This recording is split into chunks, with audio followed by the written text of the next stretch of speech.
YOJAY. Welcome to YOJAY. This is the show where I A your cue. That sounds disgusting. It isn't though. I'm going to answer your questions to things about life, fitness, human performance, weight loss, nutrition, anything that has to do with you performing at the highest level. I am going to answer your questions, and this is YOJAY. Wait. Let's get started. First question of the day comes to us from Laura Kraft. Laura Kraft is a golf professional, and what she wants to know is this. YOJAY. YOJAY. I love to Wait. hashtag lift heavy, but I struggle enjoying cardio days. Do you have any tips for motivating to make things more fun? Well, Laura, I have to ask this question first. Why do you want to do cardio? There's many reasons to do cardio. Some people do it because they want to keep their heart and lungs healthy, and they just want to be vibrant, and they just want to keep their heart, lungs, everything moving as best they can. Be as healthy as possible. Others use cardio as a form of either, I want to burn some calories and I want to lose a few pounds.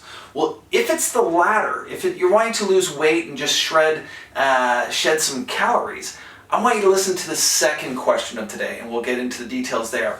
But if you're truly doing it just for your heart and lungs and the overall health of your body, what I want you to do is this. You got to get off that treadmill. I'm telling you, get off that treadmill. I don't care where you live. If you live in somewhere in the snow belt and you can't get out and really get outside and run, then I'm going to give you some options. But if you don't, if you're not blanketed in snow, you need to get off that treadmill, get outside, run in the wilderness, get out and get some sun and enjoyment with fresh air. It is so important that you run outside as much as you can.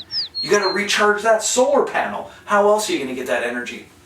Vitamin D, all that good stuff comes from being outside. But if you're stuck in the gym, I want you to throw away that treadmill, because you're just sitting there going, oh my God, if I'm on here for another 20 minutes, I think I'm going to shoot myself. I hear you. I want to shoot myself on a treadmill. That's why they put TVs there. And I'll tell you what, if you can focus on a TV show while you're on a treadmill, you're running too slow. I'll tell you this, if you want heart, lung, and cardiovascular, get your VO2 max up. The best way to do that is high intensity interval training. Oh, Jay, that sounds too hard. I don't know about this whole interval training. High intensity sounds a little intense for me.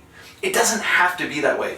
For some people, high intensity, taking your heart rate to your version of 8 out of 10, isn't the same exercise that I do to get my heart rate up to 8 out of 10. It could be as simple as this. Get a skipping rope. Skip as fast as you possibly can for 30 seconds. I love these kind of challenges because you can challenge your own best score. You're not trying to compete against the person beside you. Skip for as many times as you can in 30 seconds. Record your score, and then the next day try and beat it. The next day try and beat it. I'm talking about 30 seconds of skipping. But what we can do is we can break it down. Do 30 seconds, break it down into 30-second intervals, followed by a rest period, another 30-second interval, followed by a rest period, and then you cumulatively start to build this up. The important thing here is this. When you do long, slow cardio, your heart rate is probably at about 130 maximum, maybe 140 tops, okay? Most people like to jog, and they have conversations. They're like, oh my God, did you see what Betsy was wearing on the weekend? OMG. If you can say OMG that slow, you are not working hard enough. So what you need to do is this. You need to be working at a higher intensity. But Jay, you do the fat burning when you're in long, slow cardio. That is the number one fuel source when you're going long and slow. I get it. This is all true. This is the key fuel source. But once you stop exercising, that fuel source, wow, say that 3 times fast. That fuel source is done. But high intensity interval training, sure, you're using muscle glycogen, you're using ATP, you're using all these high octane fuels. But then what do you think happens when those get depleted? You'll spend the next 4 to 6 hours of your day. And if you really train hard and do some weightlifting, you could be doing up to 6 to 8 hours of replenishing those muscle glycogen stores. That is cardio. Your heart rate is still elevated, your metabolism is up, and you're continuing to burn fat as a fuel for hours and hours, even while you sleep. Trust me, folks, high intensity interval training is the way to go. So some fun ways to do that. How about doing some agility drills? Work on your footwork, work on your speed, and also have a ton of fun. It's also going to make you into a great athlete. So here is a great example of some high intensity interval drills that you can use just simply using some cones and agility work. Enjoy. Logos only, logos only, YOJAY, logos only. YOJAY. Doesn't that look a lot more fun than running on a treadmill? I would say. So here's what I want you to do. Get out there, get off the treadmill, press stop, and do some fun stuff. Try and be a little bit more creative.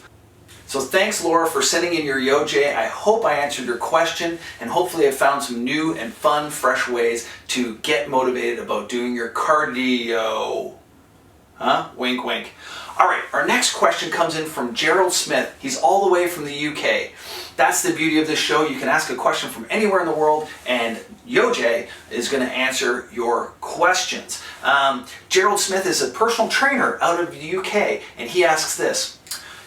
YOJAY, what are your top 3 motivational tips you would give to your listeners, #listeners, for those of you who are new to the show? That is the listeners that listen to the Coach Glass podcast. They're called listeners. They're family. It's part of my community, and we are happy to have them. What would you give your listeners to stay motivated and focused to achieve their weight loss goals?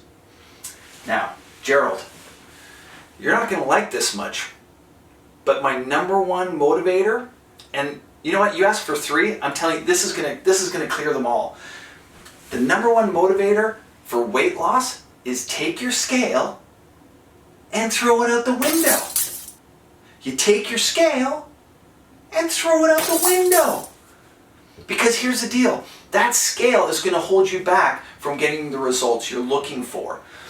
Here's my point. Let's say you're 260 pounds. And your goal is to get down to 230 pounds. You're like, oh, my spare tire, look at it, it's disgusting. I've got 30 pounds around my waist and I want to get rid of it. Well, what you want to do is this. If you take away the scale as the goal, take away 230 as the magic number, take that out of the equation and just work on eating better, working out, being more active, and lastly, rest and recover. Take care of yourself so you can rest, recover, and be actively engaged and present in the coming day. That is more important than that number. And as a byproduct of eating better, that's first and foremost. If you want to lose weight, you have to eat better. 2 is you need to exercise. And that high intensity interval training I just told you about in the previous question from Laura, fantastic for that. And 3, you need to rest and recover. Now, here's the problem with the scale. And this happens in one of 2 ways. Number 1, let's just say you were really diligent, you did your nutrition, you worked your ass off, and every day you got on the scale. Maybe the scale would be a little bit of a motivator at first, but then what happens is one of 2 things. Let's say you reach your goal. Let's say after 6 months of hard work, you get down to 230 pounds. What are you going to do? You're going to celebrate. Celebrate good times, come on. You're going to celebrate, and then you're going to slowly go, dude, I just reached my goal. I could probably add, well, let's just add 1 or 2 of the elements that got me up to 260 pounds. You're going to slowly start to incorporate those back into your life. Next thing you know, not only 260 pounds, you might be 265 pounds in the coming months. Trust me, I've seen it happen 1,000 times. What you're doing to get down to 230, if you're really going on crash diets and you're doing some crazy exercise regime, you either get injured or you started a lifestyle that you can't maintain forever, and that is a road to failure. So, let's say you didn't meet your goal. Let's say after 6 months you worked your butt off, you ate nothing but broccoli every day because that's what the latest trend is telling you to do. You only ate broccoli all day, and then you only got down to, do the math, 245 pounds. So you've only lost 15 pounds. What are you going to do? You're going to be depressed. You're gonna be like, I ate broccoli for 4 months for what? I did nothing. I did nothing. You're gonna be crying. There's gonna be tears. And those aren't fat tears. You're just getting dehydrated. You're gonna be so depressed. So what do? You grab the Haagen-Dazs and you start shoveling Haagen-Dazs into your gullet. And then next thing you know, you're watching romantic comedies on Netflix, eating Haagen-Dazs. Are you kidding me? And then you're like, screw it. You know what? I did that. I ate broccoli for 4 months straight and it did nothing. Screw it. I'm going back to my. You know what? I'm people. Hey, the dad bod's cool. Everybody's talking about the dad bod. What's the big deal if I'm 260 pounds? Next thing you know, you're gonna be back to 260. Then you're gonna push it to 265, and now you are in trouble.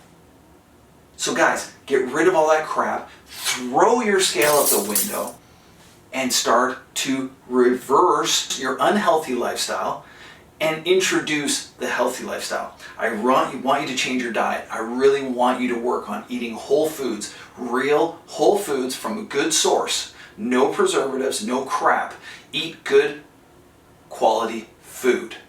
Then you're going to exercise and be active and try to get it done early in the morning so you know that each and every day by 9 o'clock in the morning, you've already got your activity in. Anything you do for the rest of the day is a bonus. Remember when we talked about the first part about this high intensity interval training? What if your 8 hours of recovery from that intense workout you did in the morning was while you're at work, sitting at your desk, pecking away, you're actually burning fat? Hey, who can't beat that, right? So that is my number one tip, and 1 of 3? No, that's it. All you need is that. Throw your scale out, change your lifestyle, and the weight will fall off as a byproduct. Thanks, Gerald Smith from the UK Thanks, Gerald Smith from the UK, for that fantastic question. And if you want your question answered on YOJAY, YOJAY. Wait. if you want your question answered on YOJAY, just send us an email at info@jasonglassperformancelab.com or send us a tweet at JasonGlassLab, Instagram at JasonGlassLab, Periscope at JasonGlassLab. I think you get the idea, right? So go to my website, JasonGlassLab.com, and check out all the videos and all the stuff. Hey, and if you wanted more videos like this and you want some kick-ass workout routines, go to my YouTube channel. We are updating with brand new videos every single week, and I hope you enjoy it. And until next time, everybody.